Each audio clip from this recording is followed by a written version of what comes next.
শুভ সময় বন্ধুরা, ইসলাম ত্যাগ পর্বের পঞ্চম পর্ব এটি।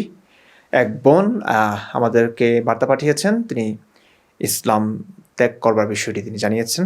চলুন কি বলছেন শুনি।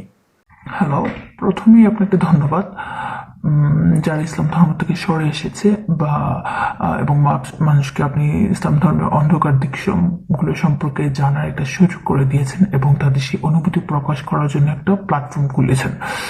আমার ইসলাম ধর্মের সবচেয়ে প্রথম যে জিনিসটা বিরক্ত লেগেছিল সেটা হচ্ছে মোহাম্মদ 40টা বিয়ে করেছে।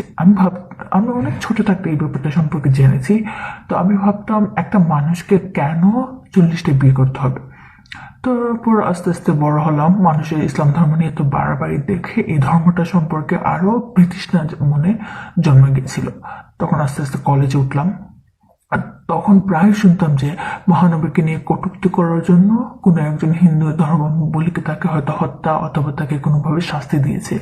তো আমার না, যখনই শুনতাম যে কেউ মোহাম্মদকে নিয়ে কটূক্তি করেছে, আমার কেন জানি খারাপ লাগতো না। আমি ভাবতাম কটূক্তি করেছে তো কি হয়েছে, আল্লাহ তো আছে, শাস্তি দিবে। তো তারপর আরো যখন বড় হলাম, ইউনিভার্সিটিতে পা দিলাম, তখন দেখলাম যে মানুষ এই ধর্মটা নিয়ে একরকম গর্ববোধ করে। যেমন কোন হিজাবি বা পর্দা করা মেয়ে, যারা হিজাব বা নন হিজাবি বা পর্দা করে না, তাদেরকে সবসময় একটা লো ফিল করাতে ব্যস্ত থাকতো যে তুমি তো হিজাব করো না, তুমি জাহান্নামে যাবে, এইসব আর কি। তো আমি এই পর্দা করার ব্যাপারটা কখনোই মেনে নিতে পারতাম না। আমি ভাবতাম চুল খুলে রাখলে কি এমন সমস্যা হবে যার কারণে এটা ঢেকে রাখতে হয়, তাহলে তো আল্লাহ মেয়েদেরকে চুল ছাড়াই সৃষ্টি করতে পারতেন। তারপর আমি আরো ভাবতাম যে ইসলাম ধর্ম যদি এতটাই শান্তি ধর্ম হয়, তাহলে পৃথিবীর আর কোনো ধর্মকে কেন সন্ত্রাসী ধর্ম আখ্যা দেওয়া হয় না? শুধু ইসলাম ধর্মের মানুষই কেন অন্য ধর্মের মানুষকে শান্তির নামে হত্যা করে? আর এসব মানুষ হত্যা করে এরা কি শান্তি প্রতিষ্ঠা করতে চায়? আমি মনে করতাম কোরআনে আসলে এসব কিছু নেই। এই যে হামলা, তারপর মানুষ হত্যা, এগুলো আসলে কিছুই নেই। কিছু উগ্র মুসলিম, এরা হয়তো নিজেদের স্বার্থ হাসিল করার জন্য মানুষকে এরকম ইসলামকে ইয়ে করে, মানুষ হত্যা করে। তো মহানবী যে এতটাও খারাপ লোক সেটাও কখনো ভাবিনি। তো তো আমি আরবি পড়তে পারতাম না। যখন আমি ছোটবেলায় যখন মসজিদে যেতাম, তখন আরবি পড়াটা আমার কাছে অনেক কঠিন লাগতো। তো এদিকে আমার স্কুলও ছিল মর্নিং শিফটে। তো আস্তে আস্তে এ কারণে আমার মসজিদে যাওয়া একদম বন্ধ হয়ে গেল। এরপর যখন বড় হলাম, তখন আরবি শেখার কোনো সুযোগ হয়নি। তারপর আমি গ্রাজুয়েট করলাম, তখন একটু ফ্রি সময় ছিল।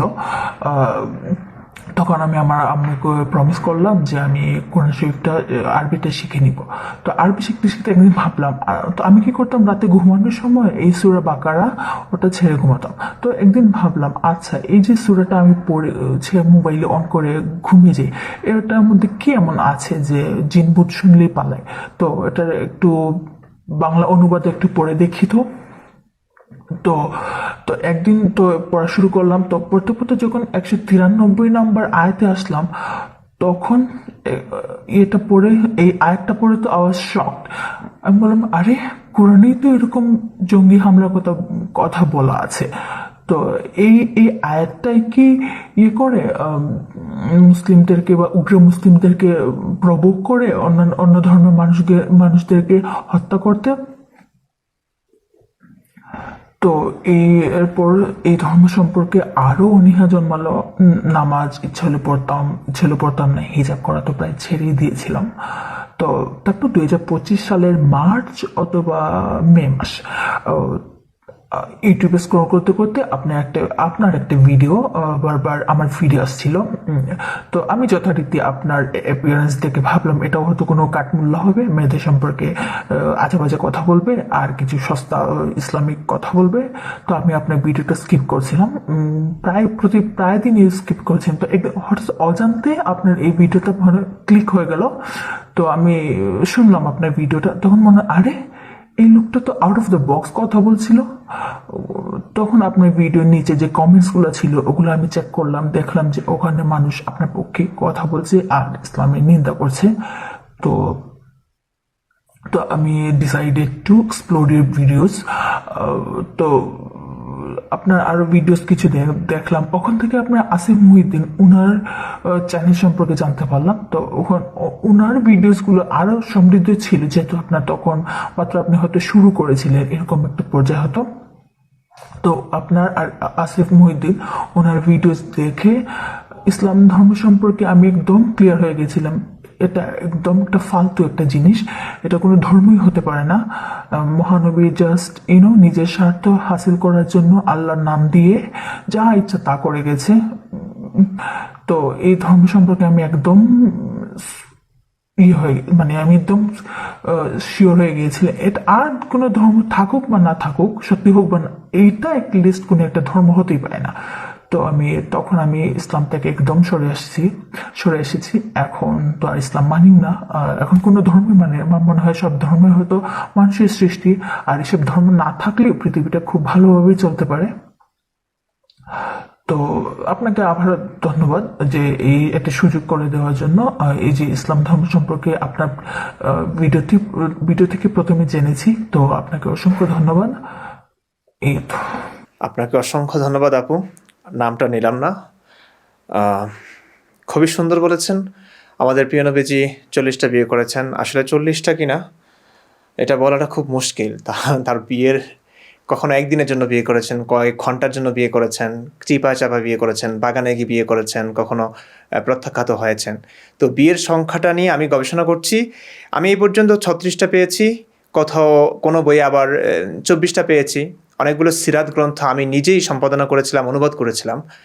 তো সেক্ষেত্রে আমি এক এক সিরাতে এক এক রকম পেয়েছি। তো আমি এটা নিয়ে বিস্তারিত ভিডিও আনবো। সেই পর্যন্ত আসলে বলা যাচ্ছে না আসলে নবীর বিয়ের সংখ্যা কয়টা, স্ত্রীর সংখ্যা কয়টা।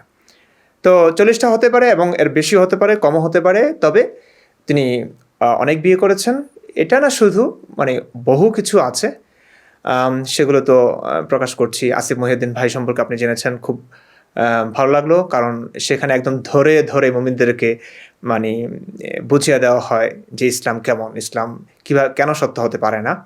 তো সেই লাইভগুলো দেখলে আশা করি প্রত্যেকটা মানুষ মানে ন্যূনতম সেন্স যদি থেকে থাকে, আমার কাছে মনে হয় সে বুঝে যাবে। তো অসংখ্য ধন্যবাদ আপনাকে। নিজেকে নিরাপদ রাখুন। ধর্মান্ধতার অবস্থা তো আপনি জানেন, এগুলো প্রকাশ করলে কি হয়। তো নিজেকে সেফ রাখুন, ব্যাস এটুকুই আপনার প্রতি আমার অনুরোধ। ভালো থাকুন, সুস্থ থাকুন। পরবর্তী ভিডিও নিয়ে আবার আসবো, দেখা হবে।